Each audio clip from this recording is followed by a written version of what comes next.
Welcome. This is Monty once again. Good morning, you guys, from DPL Surveillance Equipment. I'm wiping down my car as usual, and me and my wife are going to go out and do basically nothing, just run errands and stuff our faces and stuff like that. We've been part of this Bitcoin cryptocurrency market for a while, and I think we're just reaping the benefits of having that type of independent lifestyle where you don't have to do anything. You just do basically for the most part what you want to do. I try to have a certain amount of discipline and structure in terms of things that I do for the business, things that I do personally, just so that I'm not floating all over the place, doing nothing with my time. I like to make sure that I actually have something accomplished as compared to just floating around doing nothing. Anyway, it's a little bit of personal information that some of you may benefit from. Maybe not, I don't know, who knows. But anyway, I like to wipe my car down, review what's happening in the current markets, take a look at the big picture. When I listen to the information on Bloomberg Financial News Station in the mornings, and when I read Wall Street Journal articles and such throughout the day, I get a very good idea in terms of, what I'm up against, whether or not certain decisions are made in a proper context as far as what's happening with the economy, what's happening with various companies and all that. Sometimes you save time and effort and money when you have a very good idea of what's happening overall on the macro level, so that your micro decisions, are made hopefully in a proper context again. So, what else is going on? Oh yeah, you may ask, who is this guy rambling on and on and on about whatever? My name is Monty Henry, owner of DPL Surveillance Equipment. I run a full-service surveillance and security equipment company, and we have lifetime guarantees and warranties on all the products, 24/7, 365 tech sales and customer support. We have the largest inventory of items that not only can you buy, but you can rent or lay away as well. And we have a significantly large and growing video library, demonstration library, that is, articles, tons of articles, podcasts, huge amount of blogs and such that we try to publish on a regular basis. So when you guys get a chance, go to our website. Even if you're not looking to buy or rent or lay away the state-of-the-art law enforcement grade products, take a look at the articles. Take a look at the videos. Read the blogs about health and fitness, cryptocurrencies. What else? Terrorism-related products and technologies. Economics and finance. There's a very wide range of things that I think you're going to find very useful and practical. I'm a very pragmatic person, so I like to make sure that, things that I'm involved, that I'm reading about or studying or something, have some sort of practical application in one way or the other. So go there and check it out and let me know what you think. Before I forget, I'd like to tell you guys we redesigned the website. Works very good on mobile. Very easy to pull up on your favorite smart gadget, like your iPhone or your any smartphone, and laptops, desktops, and all that. Optimized. I think it's very optimized for mobile, so you shouldn't have a problem viewing the content and looking at the products and navigating through the website on your smart device. What else? Oh yeah, we're going to be accepting Bitcoin officially as soon as my website designer integrates this particular plugin for accepting cryptocurrencies. We're going to start with Bitcoin, Ethereum, and Litecoin, and just want to give you guys a heads up. What we're trying to do is shy away from the major credit card companies and issuers and the banks and the processors. That is the biggest racket or scam that I've ever seen in my life. And you guys, you merchants out there, even you consumers, you should be aware of the idea that, because of the way the credit card issuers work and alongside the banks, alongside the processors, their whole role is what we call rent seekers. They seek rent. In other words, they don't really provide a valuable service to us. They take our money and they make us feel guilty that they took our money and that we have to bend over backwards to accommodate these fools because we're giving them access to our money and our private and confidential information. And when you put these idiots in the middle of a transaction, a credit card issuer or a bank or something, they literally take control and own it. And if you're a retailer, you're like, wait a minute, I built this business for 20 years, and I'm paying you as a bank or a credit card issuer or whoever to serve me, but I don't need you to tell me what I can do, what I can't do, and I can't sell this to that person, and this dollar amount is too large, and shipping a product to this country is forbidden, and I mean, it goes on and on and on. So at some point, you're like, forget it. What does Bitcoin have to offer?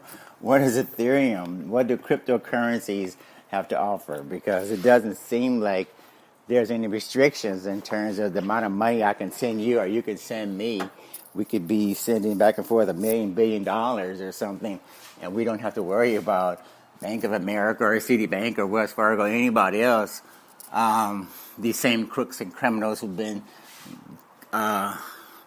settling lawsuits left and right for doing everything, including money laundering and embezzlement and bribery and LIBOR rigging and you name it, they've committed the crime.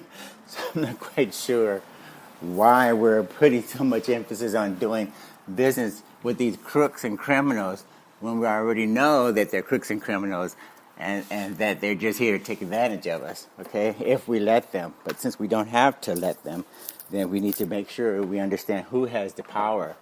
So let's take back the power, you guys. Now, let's see, what else before I forget?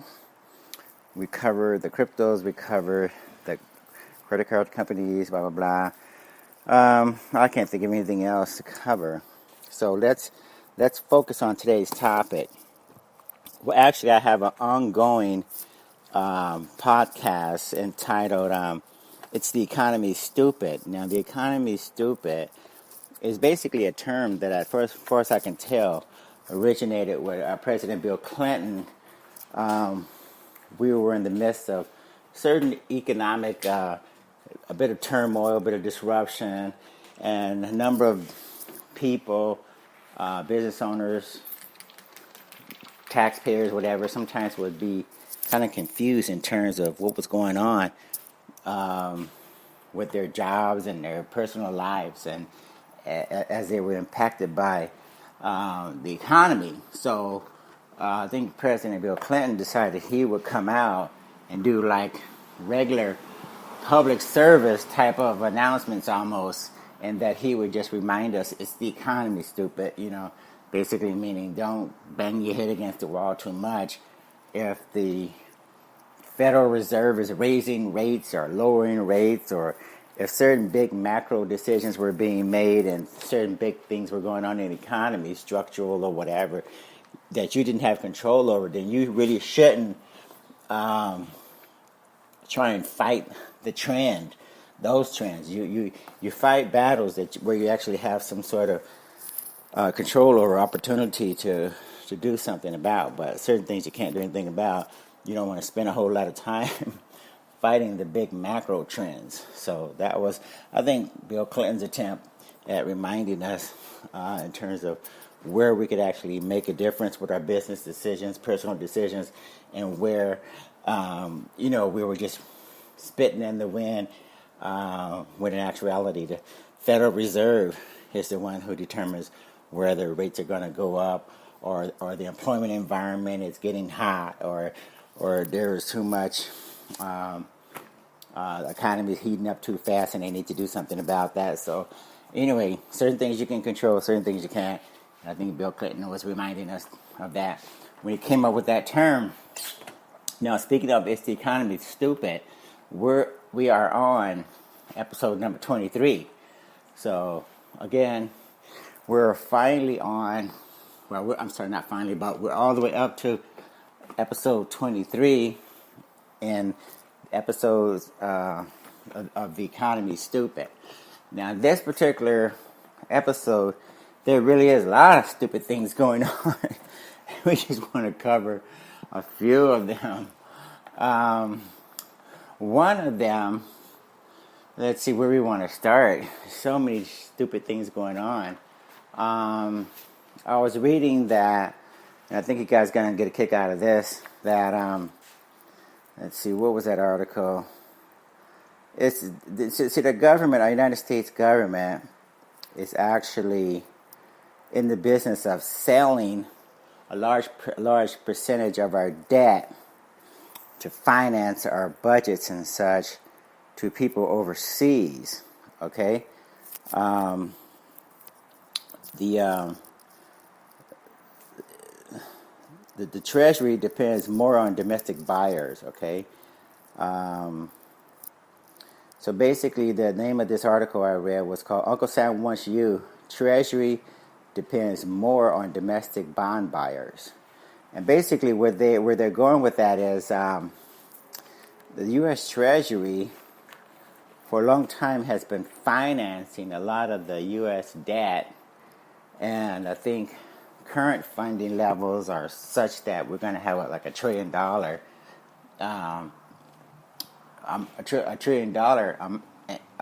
trillion in debt that we need to finance just to keep the doors open in Washington. And foreign investors are not really participating in the numbers that they were before, and it seems like domestic people are picking up the difference. In other words, United States citizens more and more are buying up this debt, and to the tune of at least $300 billion.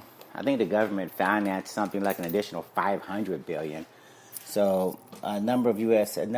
citizens are buying those bonds, Treasury bonds and such, to the tune of at least $300 billion out of at least $500 billion. I'm not quite sure where the difference went. The addition of $200 billion, but we got a situation where more Americans, or I should say only Americans, are the ones that are buying this debt. Now, based upon my 40 years of experience analyzing the economy and studying, the financial markets and such, Americans don't have the most voracious appetite for saving or investing. Okay, so if the United States is not selling more and more of this debt to foreigners, people outside the country, and the United States citizens are the only ones capable or stupid enough to buy this debt, because foreigners if they lost confidence, then I guess we better ask ourselves, why are we the only ones that are falling for the shenanigans of what's going on in Washington in terms of why we should believe that it's worth paying for this debt and purchasing it as compared to staying away from it like the foreigners? Where do they know that we don't know, right? So if we're the only ones buying this debt, then that may be an indication that there's a problem. So, but I was going to say that American savings rate is so low that I don't think this is sustainable. If the government really wants to keep the lights on and find sustainable outlet for the purchases of the treasuries and the bonds and such, and in order to fund these deficits, you're going to have to going to have to go to a source more reliable than United States citizens. United States citizens have their own issues with a paltry savings rate of 2% or below. It ain't going to last very long in terms of people in the United States funding $1 trillion deficits. That's not a very good idea. Okay, so I think that part is kind of revealing in terms of what's happening with Americans buying their own debt, especially with a very low savings rate. Investors and analysts cite two impediments that are discouraging foreign investment. One is the strength of the dollar. The strength of the dollar has made it more expensive for investors in Japan and Europe to hedge the currency risk of buying treasuries. A second is a new concern about the sustainability of U.S. borrowing practices at a time when the Trump administration is forecast to run a series of trillion-dollar deficits beginning as soon as 2020. So a lot of foreign investors are looking out into the future, and they see ongoing deficits, which means that this is not only the first. I mean, this is not just the first situation where the United States is going to go begging hat in hand for somebody stupid enough to purchase this debt, but it's going to be an ongoing thing in the future. So that's not a very good sign. That's as far as the foreign investors are concerned, they're a little bit more savvy than most of the investors in the United States.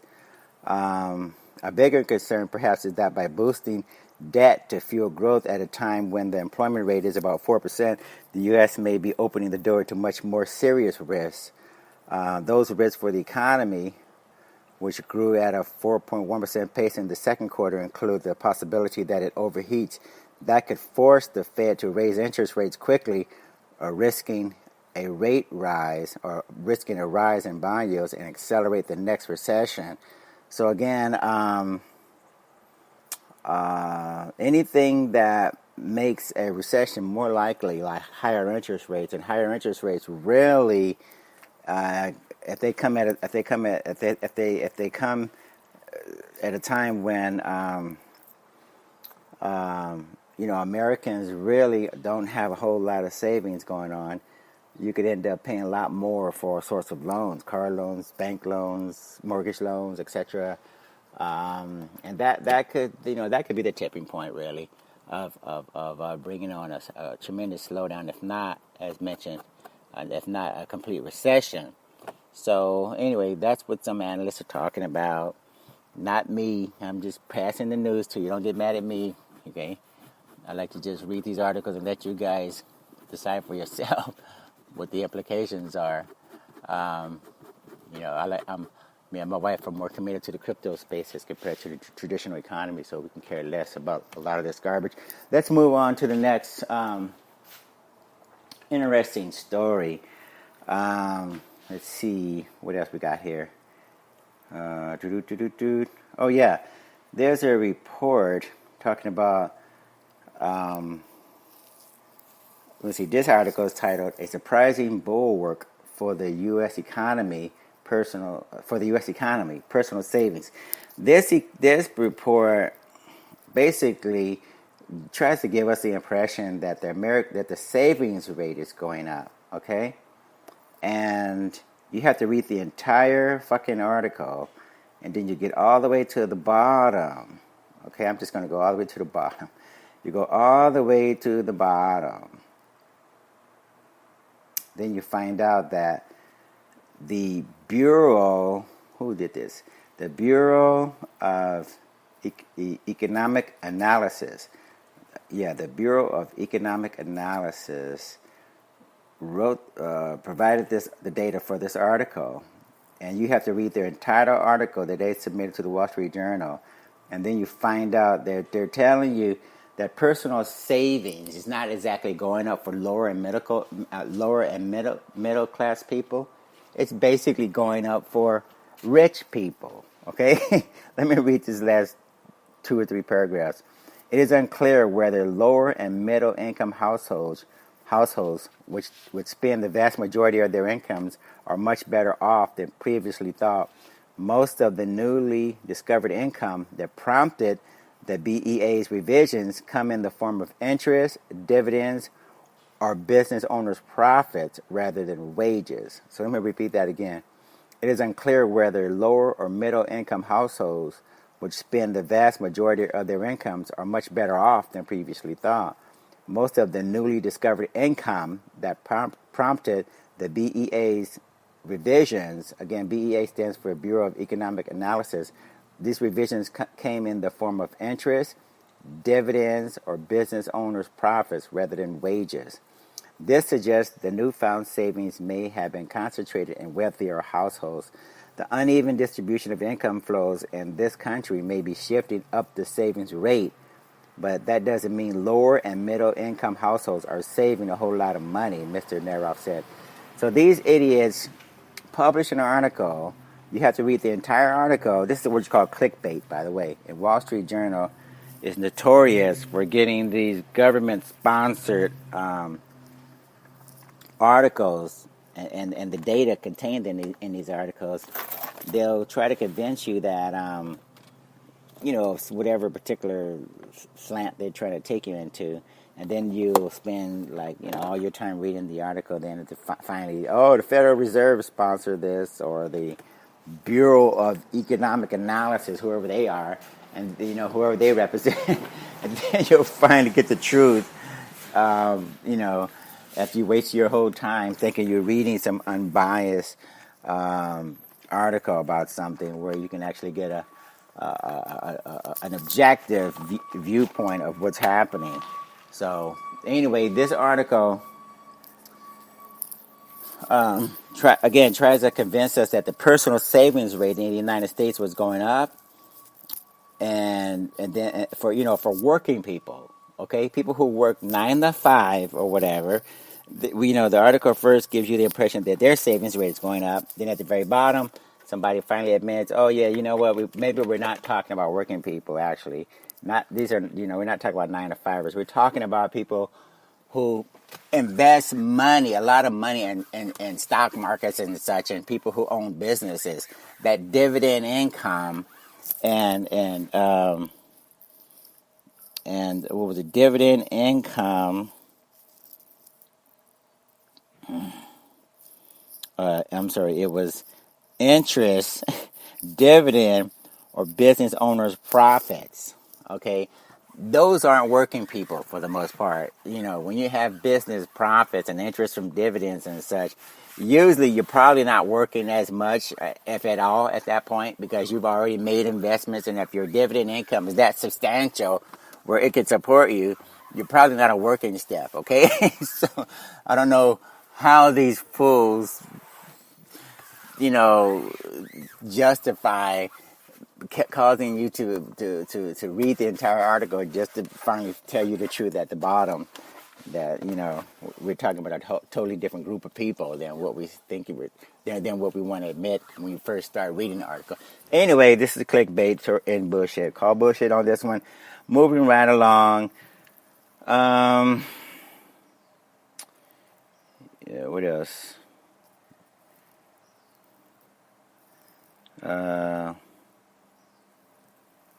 It was really funny also in that article. There was one lady mentioned that she finally caught on to the idea of saving money. But, okay, here it is. Becky Groves, 61 years old, a social worker who lives in Grand Junction, Colorado. She said the financial crisis motivated her to save more in recent years. I pay bills and buy food and then keep a little bit out, and the rest just goes into savings.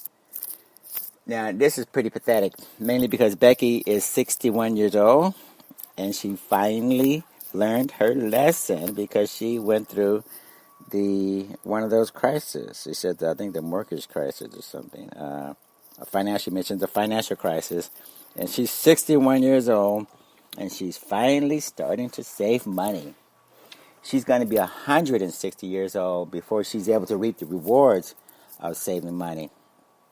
So anyway, pretty fucking sad. Let's move on to the next one. Um, and see this one, buyer vocational, blah blah blah, New York, North Korea, blah, blah. What is this article? No, not that one. Uh, oh yeah, this is pretty fucking pathetic. I'm not even going to read. I'm not even going to. I didn't even save all of the details of this article, just the fucking headline. And this first paragraph or two it tells you everything you need to know. People are getting loans for their vacations and how much of your salary you may really need to save. People are getting loans to pay for their vacations. You can pay for your vacation in installments, but should you? Um, as sad as it is, or funny as it is to me, but it's really sad. People really didn't always. You didn't have a situation where people were even going to loan brokers to get loans to pay for vacations. Once upon a time, you had a decent job. I don't know if you guys know anything about it or not, but once upon a time when I was working a long time ago, you had a job that paid you not only enough money to take a decent vacation without borrowing, you actually got a number of weeks that were paid. And you took some of that vacation time and vacation money or whatever, and you financed your own vacation. You paid for your own vacation. It was a given that, this is the way that it works. You take your vacation time and a check or two, and you go on vacation. And there was no such thing as financing or going to a broker or a loan officer or something to get money for vacation. So it's kind of fucking ridiculous. Anyway, I thought that was kind of funny that people are going to, who knows, hard money lenders or payday advance companies. I don't know who you go to get money to borrow to go on vacation. That's kind of weird. I thought you're supposed to save for vacation weeks or months ahead of time. And this is kind of revealing too. Auto lenders ramp up risk to win more customers. Banks and other lenders make long-term car loans to customers who must stretch to make payments. I think I covered this in another article, but I just want to let you guys know. TD Bank, Santander Consumer USA Holdings, BB&T, a number of companies are getting into the business of extending these car loans. They are originating a greater share of loans with repayment periods of more than 5 years, and in some cases extending loans to consumers who are stretching further to afford the purchases of the automobiles. Now this is not good, and I don't care about what Donald Trump says about a booming economy and all of that.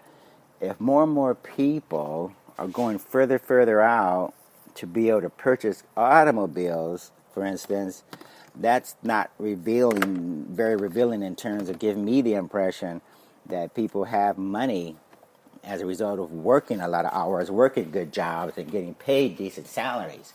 Usually, when you buy a car, you want a shorter loan as compared to a longer-term loan. You want to pay that car off, get that debt off the books, and move on to something better. You want to be driving around in your brand new car with no fucking loan on it, no fucking opportunity for a lender or anybody, repo company or anybody to come back and say, give me that car. That's the last thing you want.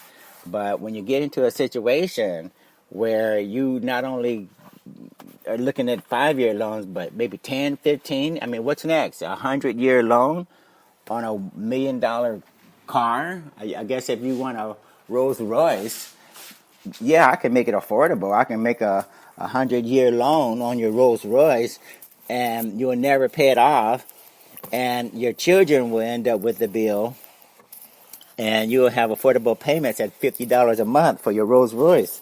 but it's going to take 120 years to pay it off. So I don't know what kind of fucking idiot thinks that that's a good idea. So some of these things are just so revealing to me of how stupid this economy, this shit is getting. That's why I call this economy stupid for the most part. You got to be stupid to really. Let me see what else we got. Auto lenders going way out, blah, blah, blah.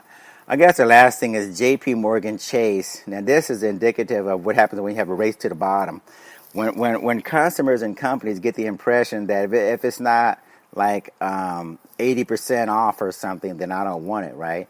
And that indicates that these people are broke and they really shouldn't be shopping. They really should be saving their money.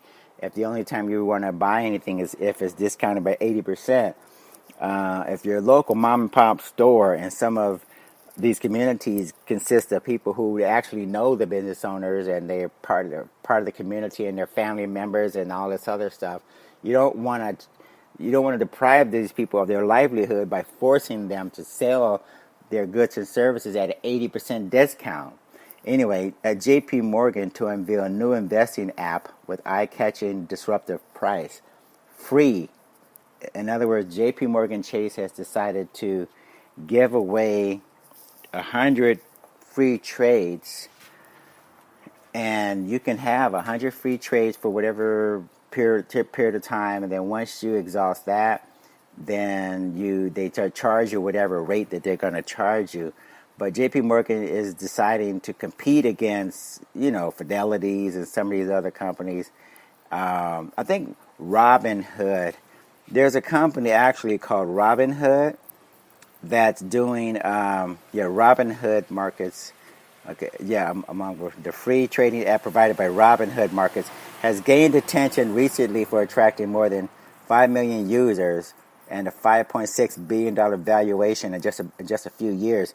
So basically, J.P. Morgan, as usual, is late out of the gate with this stupid fucking supposed innovation, just like their Sapphire card supposedly was a new innovation, a disruptive innovation that basically gave away tons of rewards. Like as if you build loyalty by giving away rewards points on your cards.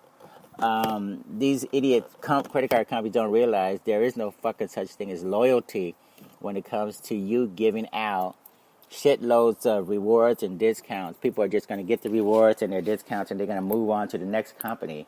So JP Morgan is going to find out the hard way that, all of these customers that have been with JP Morgan for a long, long time, when they flip this switch and open up this app to all these customers, a lot of people are going to exhaust those 100 trades, because traders trade very frequently, and 100 trades is going to go by very fast. But anyway, once these people exhaust the 100 trades, they're going to quickly move on to Robinhood or somebody else who's going to give away more free stuff, or somebody who's actually giving them access to investments like cryptocurrencies and such. I think Robinhood, for instance, put a major emphasis on cryptocurrencies. You can trade Bitcoin and a lot of these other guys. That's why people are flocking to Robinhood. But JP Morgan, since they're so retarded and slow, they're late to that game, and they're not quite sure whether or not they want to embrace Bitcoin or not. So that's what's making Robinhood a lot of money. Not just giving away trades all by itself, but allowing you to use cryptocurrencies and access to all of those other altcoins and different things that are going on there. So it's a big difference anyway. Who trusts JP Morgan Chase? They're the ones that got hacked. Most of their accounts got hacked, and now the hackers have more information about JP Morgan's customers than JP Morgan Chase. So anyway, this has been a little bit longer. It's Economy Stupid, episode number 23 than what I usually record. But we had a lot of good information, I think. Hopefully you'll enjoy it. I think I enjoyed it. It was like fucking hilarious thinking about all the things that we're told about the economy in terms of it's strong and it's this and that and the other.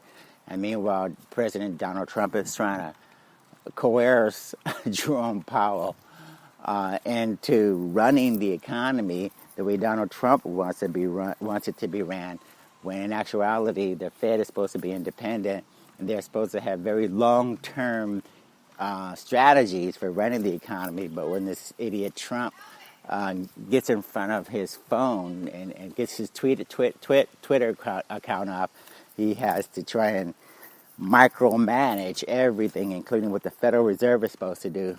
I'm not quite sure whether or not he should have hired this guy. Maybe he should have just took the position himself. Anyway, we're going to let you guys go.